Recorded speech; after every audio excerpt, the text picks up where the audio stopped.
Greetings, I'm Dan Larson, and I'll be your host for today's episode of Quiet Echo. In King County, Washington, 4 out of 5 seniors who qualify for property tax exemptions have never applied for them.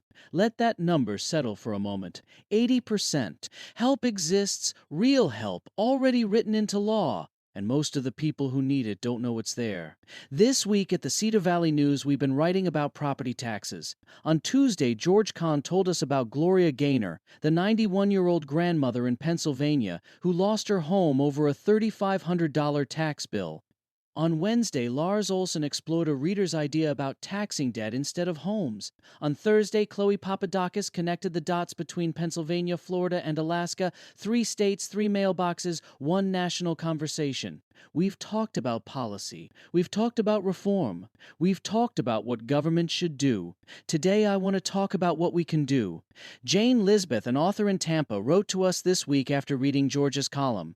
Her words have stayed with me. The moral of this tale is one to pass along. Keep an eye out for elderly neighbors, not just checking in, but checking to see if they know their rights and tax laws. Not just checking in, checking to see if they know their rights. That's the gap, isn't it? The distance between the help that exists and the people who need it. 4 out of 5. Gloria Gaynor had money. She wasn't destitute. She just didn't understand the paperwork. She got confused during a pandemic, and nobody was there to help her navigate it. We can debate property tax policy until the cows come home. Florida can pass its reforms. Alaska can adjust its assessments. Legislators can argue about revenue streams and mill rates and exemptions. All of that matters. But here's what I know for certain. While we wait for policy to change, people are losing their homes.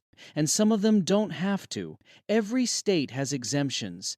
Senior exemptions, disability exemptions, veteran exemptions, and homestead exemptions. The forms are complicated. The deadlines are easy to miss. The language is dense. And the government doesn't send you a letter saying, hey, you qualify for this. You have to find out yourself. You have to ask, or someone has to ask for you. Scripture tells us to love our neighbor as ourselves. It tells us we are our brother's keeper. It tells us that faith without works is dead. This is what that looks like in 2026, sitting down with the widow on Maple Street and asking if she's filed for her senior exemption. Helping the veteran on Oak Avenue understand what forms he needs. Making a phone call, filling out paperwork, showing up. It's not glamorous work. It won't make the news. Nobody's going to write a bill about it in Tallahassee, but it might save someone's home. George ended his column by saying, the system won't protect them only. Neighbors will. I've been thinking about that line all week. He's right. The system is slow. The system is complicated. The system doesn't know your neighbor's name.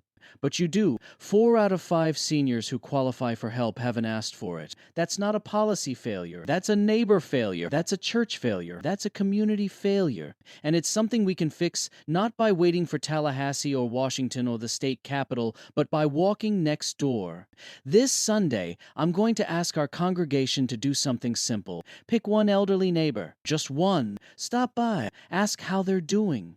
And then ask, do you know about the property tax exemptions you might qualify for? Can I help you look into it? That's it. One neighbor, one conversation, one act of practical love. If 4 out of 5 aren't getting the help they need, maybe we can be the ones who change that, not with legislation, but with love. That's the work. That's the faith. That's the front porch. I'm Dan Larson, and this has been today's Quiet Echo. This editorial is part of the fictional Cedar Valley News series.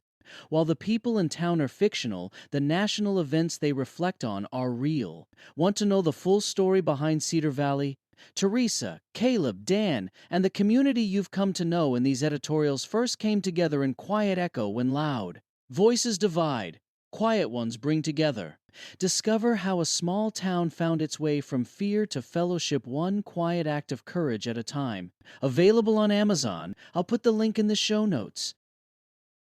You've been listening to the Cedar Valley News Podcast, where small-town voices meet the headlines shaping our world. From faith and family to front porches and fields.